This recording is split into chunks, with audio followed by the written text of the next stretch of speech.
오늘 우리가 읽은 말씀은 어제 말씀에 이어지는 20절, 21절 연결된 말씀입니다. 특별히 성탄절이 되면 우리는 서로 선물을 주고받으며 기뻐합니다. 하지만 인류 역사상 가장 위대한 선물은 포장지에 쌓여서 오지 않았습니다. 그 선물은 한 아기의 모습으로 그리고 예수라고 하는 이름으로 우리에게 배달이 되었습니다.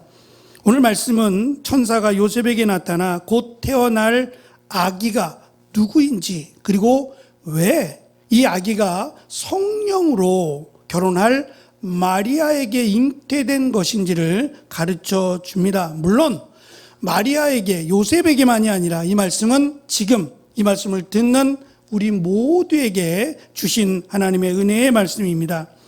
먼저 이름을 지어줬어요. 태어나기 전인데 말입니다.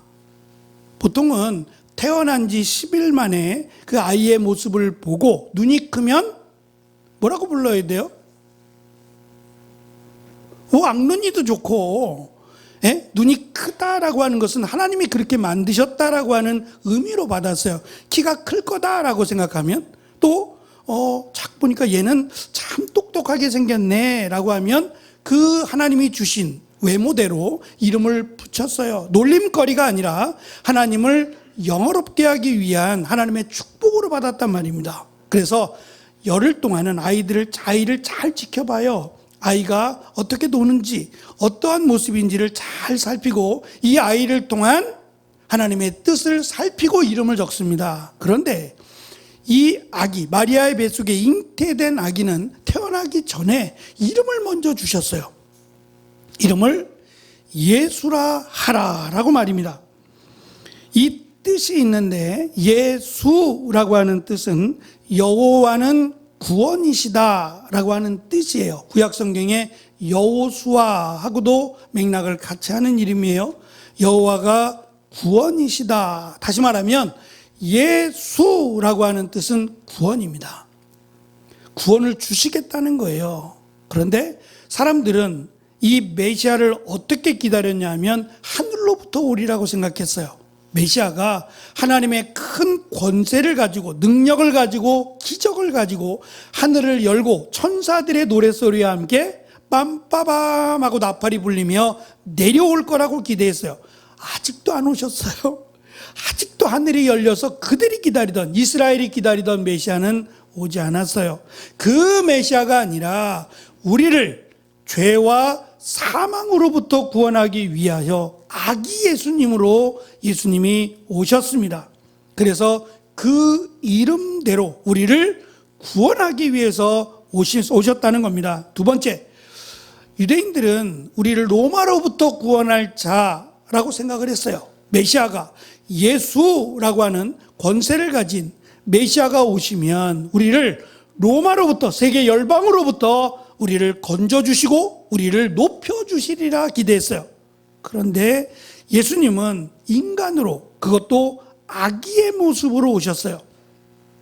그래서 인간적으로는 우리의 육신과 같은 모습으로 오셨지만 하나님이시다라고 하는 우리가 잘 이해할 수 없어요. 인간이지만 하나님이신 이런 경우는 인류 역사상 딱 한 번만 예수님에게만 적용되는 겁니다. 예수님은 인간이지만 하나님이세요.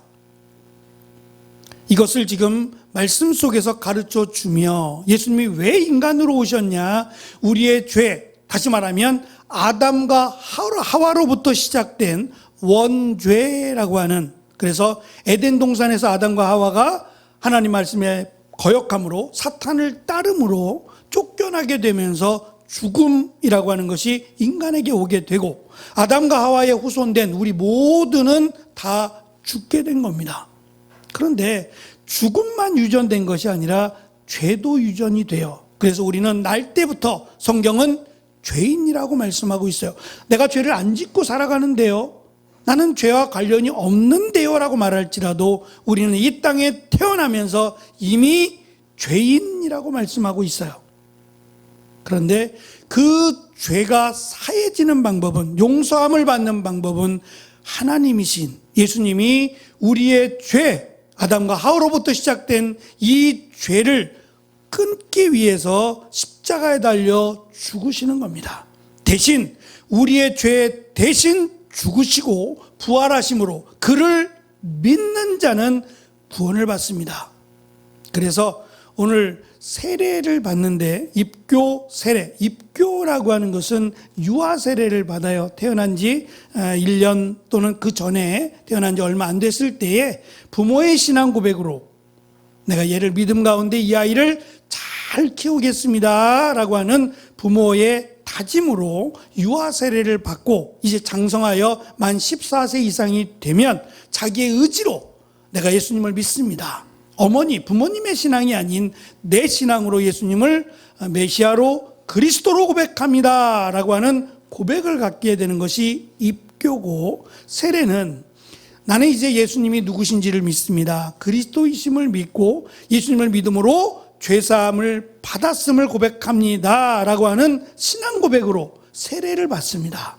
이것은 세례가 교회를 통해서 이제 한 사람의 성도가 되었다라는 것을 선언하고 공포하는 거예요. 그래서 세례라고 하는 것이 영적인 생일이라고도 말합니다. 내가 태어난 날도 있지만 영적으로 거듭난 날, 그날이 바로 세례받은 날이라고 합니다. 그래서 우리가 세례받음을 입교함을 축복해 주시고 또 내가 세례받았음을 입교했음을 기억하고 그날 내가 고백한 그것을 기억함으로 예수님이 다시 오실 때까지 그 믿음으로 살아가야 할 것입니다. 세 번째는 자기 백성을 이라고 말씀하셨어요.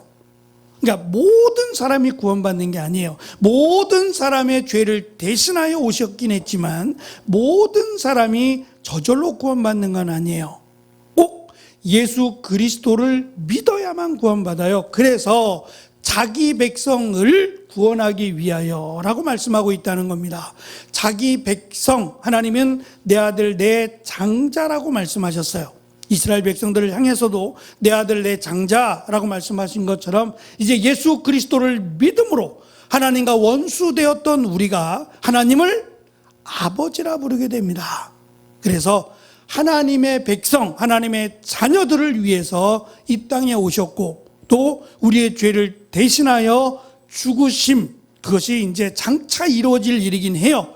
예수님이 아기 예수님이니까 약 30년 뒤에 예수님이 공생애를 시작하시고 3년 뒤에 예수님이 십자가에 달려 죽으시고 부활하시게 됩니다. 우리는 이미 이루어진 사건이기 때문에 말씀을 드리는 거예요. 그래서 예수님께서 이 땅에 우리의 죄, 우리 믿는 자들의 죄를 대신하여 십자가에 달려 죽으심으로 우리가 그것을 믿음으로 하나님을 아버지라 부르며 구원받았음을 기억하고 이 기쁨을 사랑하는 모든 사람들과 함께 나누고 또 이 기쁨을 주님이 오실 때까지 잊지 않고 소망 가운데 힘내어 살아가는 저와 여러분이 되시기를 간절히 축원합니다. 기도하겠습니다.